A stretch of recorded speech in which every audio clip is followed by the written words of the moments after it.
নমস্কার, সন্ময় স্পিক্স থেকে বলছি। সন্ময় বন্দ্যোপাধ্যায়। ডক্টর সুকান্ত মজুমদার রাজ্য বিজেপির সভাপতি এবং অবশ্যই কেন্দ্রীয় মন্ত্রিসভার অন্যতম গুরুত্বপূর্ণ সদস্য। এই বাংলা থেকে তিনি গেছেন কেন্দ্রীয় মন্ত্রিসভায়। আজকে তাঁকে একটি নির্দিষ্ট প্রশ্ন নিয়ে এলাম। বর্তমান পত্রিকা, আপনারা জানেন, বর্তমান পত্রিকা ঘোরতর অ্যান্টি বিজেপি একটি অবস্থান নেন। কথায় কথায় মোদিকে গালমন্দ করেন, বাপ্পান্ত করেন প্র্যাকটিক্যালি, এবং তাদের কাছে ধ্যান, জ্ঞান, ঈশ্বর, স্বপ্ন সব কিছুই মমতা বন্দ্যোপাধ্যায়। বকলমে মমতা বন্দ্যোপাধ্যায় বর্তমান পত্রিকাটা চালান। এটা পৃথিবীর সবাই জানেন, কিভাবে চালান, কাকে দিয়ে চালান, সবাই জানেন। একসময় বর্তমান পত্রিকার মালিক বরুণ সেনগুপ্ত বলতেন যে ভগবান ছাড়া আমরা কাউকে ভয় পাই না, কিন্তু পরবর্তীকালে বোঝা গিয়েছিল বর্তমান পত্রিকা শুধুমাত্র নবান্নকেই ভয় পায়, আর কাউকে পায় না। ফলত স্বাভাবিকভাবে একতরফা প্রচার করে। এত অজস্র অগুন্তি মিথ্যে প্রচার কেন্দ্রীয় মন্ত্রিসভার বিভিন্ন বিষয় নিয়ে করে। আমি তথ্য তুলে ধরে ধরে প্রতিদিন প্রতিবেদন করতে পারি। প্রত্যেক দিন নির্দিষ্ট তথ্য বিকৃত করে, ভুল তথ্য মানুষের মধ্যে ছড়িয়ে, সে রেশন থেকে শুরু করে বিভিন্ন স্কিমে যা যা তথ্যগুলো দেন, প্রায় প্রত্যেকটা তথ্য ডিস্টর্টেড তথ্য। সেই পত্রিকা যে ক্রমাগত মমতা বন্দ্যোপাধ্যায়ের বন্দনায় ওয়ান পয়েন্ট এজেন্ডা হচ্ছে নরেন্দ্র মোদীর বিরোধিতা, সেই পত্রিকায় আমি আজকে আপনাদের কাছে দেখাচ্ছি সড়ক পরিবহন এবং হাইওয়ে মন্ত্রকের পাতা জোড়া বিজ্ঞাপন। সড়ক পরিবহন এবং হাইওয়ে মন্ত্রকের পাতা জোড়া বিজ্ঞাপন, সারা পাতা, একটা ওয়ান ফুল পেজ এই বিজ্ঞাপন। আজকে না, এর আগেও হয়েছে। আমার প্রশ্নটা খুব স্পেসিফিক, জানেন তো। সেটা হচ্ছে কেন্দ্রীয় সরকারটা চালান কে? নরেন্দ্র মোদী চালান। সেই নরেন্দ্র মোদীকে বাপ্পান্ত করা একটা সংবাদপত্র, তাকে কেন্দ্রীয় সরকার কেন বিজ্ঞাপন দিয়ে আর্থিক সহায়তা করবে? কারণ দেখুন, বিজ্ঞাপনের ওপরই সংবাদপত্রগুলো চলে। এই বিজ্ঞাপন একটা আর্থিক সহায়তা দেয়, বিজ্ঞাপনে প্রচুর কোটি কোটি টাকা পান, বর্তমান পত্রিকাও পান। সেই বর্তমান পত্রিকার অবস্থান যখন ঘোরতর মোদী বিরোধী, নরেন্দ্র মোদীর সম্বন্ধে মানে গালিগালাজ না করে তারা এক ঢোক জল খায় না, সেই পত্রিকাতে কেন্দ্রীয় সরকারের একটি নির্দিষ্ট দফতর কেন বিজ্ঞাপন দেবেন? কিসের জন্য বিজ্ঞাপন দেবেন?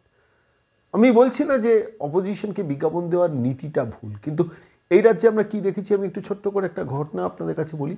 কালান্তর পত্রিকা ছিল, জানেন, সিপিআইয়ের। সেই কালান্তর পত্রিকা দীর্ঘদিন ধরে রাজ্য সরকারের বিজ্ঞাপন পেত। কালান্তর পেপার যখন 2011 মমতা বন্দ্যোপাধ্যায় সরকার এলো, তখন কালান্তর পত্রিকায় মমতা বন্দ্যোপাধ্যায়ের সরকার কিন্তু বিজ্ঞাপন বন্ধ করে দিল, একদম বিজ্ঞাপন বন্ধ করে দিল। কালান্তর পত্রিকায় সিপিআইয়ের নেতৃবৃন্দ সরাসরি নবান্নে গেলেন, মমতা বন্দ্যোপাধ্যায়ের সঙ্গে বৈঠক করলেন, চা বিস্কুট খেলেন, খেয়ে বললেন যে আপনি অন্তত কিছু বিজ্ঞাপন, ছোট ছোট টেন্ডার বিজ্ঞাপনগুলো দিন, আমাদের পত্রিকাটা তো সার্ভাইভ করতে হবে। এতদিনের ঐতিহাসিক একটা পত্রিকা, সেই পত্রিকা যদি সরকারি বিজ্ঞাপন বন্ধ হয় চলবে কী করে? তখন মমতা বন্দ্যোপাধ্যায় সব শুনেছেন, শুনে বলছেন আচ্ছা দেখছি। সে দেখার পর 14 বছর অতিক্রান্ত হয়ে গেছে। আজও সেই কালান্তর পত্রিকা প্র্যাকটিক্যালি উঠে গিয়েছিল মধ্যিখানে, এখন বোধহয় আবার নমো করে চালু হয়েছে। সেই কালান্তর পত্রিকায় সরকারের কোনো বিজ্ঞাপন আসে না।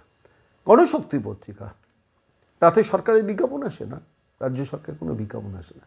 প্রশ্ন এখানেই, বর্তমান পত্রিকা যেটা তৃণমূলের প্রচারপত্র, তৃণমূলের মুখপত্র, সবাই জানেন বর্তমান পত্রিকা তৃণমূলপন্থী বা তৃণমূলের কট্টর সমর্থক ছাড়া বর্তমান পত্রিকা কেউ বাড়িতে রাখেন না, সবাই জানেন তাদের এজেন্ডাটা কি।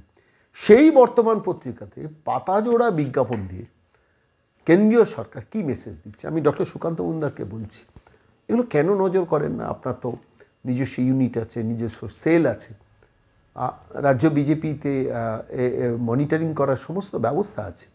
তাহলে কেন্দ্রীয় সড়ক এবং হাইওয়ে মন্ত্রককে কেন এটা বোঝাতে পারেন না? এর আগেও বিজ্ঞাপন বেরিয়েছে, আজকে নয়, এর আগেও বেরিয়েছে। কেন এটা বোঝাতে পারেন না? যারা ভারতবর্ষের প্রধানমন্ত্রী সম্বন্ধে ক্রমাগত মিথ্যা প্রপাগান্ডা করে, সেই পত্রিকাকে আমরা কেন লক্ষ লক্ষ টাকা দিয়ে সাহায্য করব? খুব সিম্পল প্রশ্ন। দেখুন, এটার মধ্যে কোনো মানে আমি বলছি যে কোনো পত্রিকাতে বিজ্ঞাপন বন্ধ করা উচিত না, যে কোনো পত্রিকার উচিত বিজ্ঞাপন পাওয়ার অধিকারটা আছে। প্রশ্নটা আমার হচ্ছে যে আমার সরকার সম্বন্ধে ক্রমাগত একটি পত্রিকা বাংলা একটা মিথ্যে ধারণা তৈরি করবে, আর তারপর সেই পত্রিকাকে আমি আর্থিকভাবে ফান্ডিং করব, এখানেই তো মানুষের মনে প্রশ্নটা আসে। সেই প্রশ্ন নিরসন হওয়া উচিত না? আপনি বলুন। রাজ্য বিজেপির এত নেতা আছেন, এত বড় বড় নেতা আছেন, কেউ কেন এটা খেয়াল করেন না? কেন্দ্রীয় মন্ত্রিসভায় যখন ডক্টর শান্তনু ঠাকুর আছেন, সুকান্ত মজুমদার আছেন, তখন তাঁরা কেন এটাকে নজরে আনেন না? কেন কেন্দ্রীয় মন্ত্রিসভাকে বোঝান না যে আমাদের, আমি বলছি যে সরকারের সমালোচনা করুন, কিন্তু সরকারের বর্তমান পত্রিকা সরকারের সম্বন্ধে মিথ্যে কথাগুলো রটায়। আপনারা চাইলে আমি প্রতিদিন 10টা করে এপিসোড করতে পারি। আমি বর্তমান পত্রিকাটা নিয়মিত পড়ি, প্রত্যেক দিন আমি অগুন্তি সাম্প্রতিককালে দেখছিলাম রেশন ব্যবস্থা নিয়ে মিথ্যে প্রচার করছে। প্রত্যেকটা ক্ষেত্রে, প্রত্যেকটা সেগমেন্ট ধরে ধরে প্রথম পাতায় একটা হেডলাইন থাকে মোদী সরকার কত খারাপ সেটা বোঝানোর জন্য। এটা নজরে পড়ে না সুকান্তবাবু আপনার?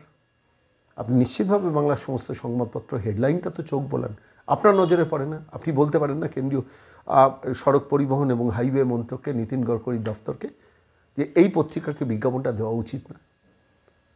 খুব সিম্পল কথা আমি বলছি। আপনি আমার সমালোচনা করুন, বিজ্ঞাপন পান, সেটাতে কোনো ভুল নেই। যে কোনো সংবাদপত্র যদি সমালোচনা করে তার বিজ্ঞাপন বন্ধ করা উচিত না। কিন্তু যে কোনো সংবাদপত্র এখন মিথ্যাচারণ করে, মিথ্যে কথা বলে, ফলস স্টেটমেন্ট দেয়। সুকান্তবাবু, আপনি চাইলে আমি বর্তমান পত্রিকা 1 মাসে কতগুলো মিথ্যে ফলস রিপোর্ট বার করেছে কেন্দ্রীয় সরকার সম্বন্ধে, আমি তালিকা করে আপনাকে পাঠিয়ে দেব। দেখার সময় হবে কিনা আপনার জানি না, কিন্তু অ্যাটলিস্ট আপনার যারা প্রাইভেট সেক্টরি যারা লেভেল আছেন, যারা আপনার অফিসটাকে মেনটেন করেন, তাঁদের উচিত না এটা আপনার নজরে আনা? আমি জানি না, আপনার সঙ্গে আমার কথাবার্তা হয় না, ফলে তো আমার মনে হলো ওপেন ফোরামেই আমি আপনাকে বলছি, যে পত্রিকা বাপান্ত করে নরেন্দ্র মোদীর, সেই পত্রিকায় পাতা জোড়া বিজ্ঞাপন দিনের পর দিন, মাসের পর মাস, বছরের পর বছর। এখান থেকেই তো মেসেজটা যায়, ভুল মেসেজ যায় যে নিশ্চিত কোনো একটা আন্ডারস্ট্যান্ডিং বা অ্যাডজাস্টমেন্ট আছে।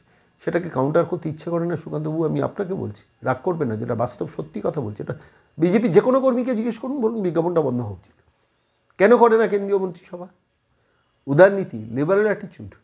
আর এই লিবারেল অ্যাটিচিউড, আপনারা যত টাকা ফান্ডিং করবেন বর্তমান পত্রিকায়, তত মোদী বিরোধিতা বাড়বে। আর তারপর মোদী বিরোধিতার পরও আপনার মনে হবে বাবা বর্তমানকে একটু হাতে রাখি। যুদ্ধক্ষেত্রে গিয়ে প্রতিপক্ষের দিকে এই মানসিকতা যদি আপনি রাখেন, কোনোদিন 2026-এ ক্ষমতায় আসতে পারবেন না। প্রতিপক্ষকে চোখে চোখ রেখে বলতে হবে, আপনি আমার সমালোচনা করুন, কিন্তু আপনি আমার নীতির ক্রিটিসাইজ করুন, কিন্তু আপনি যদি ফলস স্টেটমেন্ট দেন, তাহলে আপনাকে আমরা বিজ্ঞাপন কোনো দেব না। এই কথাটা যতদিন না পশ্চিমবঙ্গে আপনারা বলতে পারবেন, ততদিন কিন্তু এই কালচারটা বন্ধ হবে না। দেখবেন সমঝেই হবে বর্তমান পত্রিকা, কাল বাদে পরশু ভুলভাল রিপোর্টিং করতে গেলে 10 বার ভাববে আমার বিজ্ঞাপনটা তো বন্ধ হয়ে যাবে। এই লড়াইটা কেন লড়ছেন না সুকান্তবাবু? আপনার কাছে প্রশ্ন, আপনি রাজ্য বিজেপি সভাপতি, আপনি কেন্দ্রীয় মন্ত্রিসভায় আছেন, আপনার কথা তো নরেন্দ্র মোদী শুনবেন, তাহলে কেন বলেন না? কিসের জন্য বলেন না? কোথায় অসুবিধা?